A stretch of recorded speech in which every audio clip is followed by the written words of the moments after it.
Hello everyone, welcome back to our channel. In this video, I will guide you through a solution to Roblox.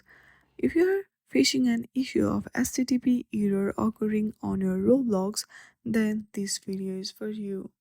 To solve it, first of all, open your settings and make sure that your internet connection is working fine.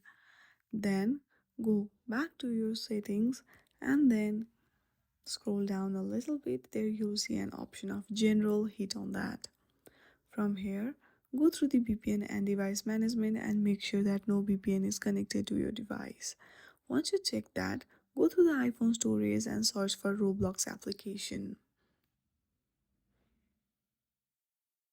Once you are on Roblox, hit on the offload app and do offload app and then again reinstall it from App Store or Play Store.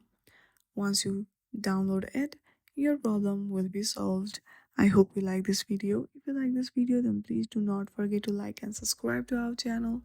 Thank you for watching.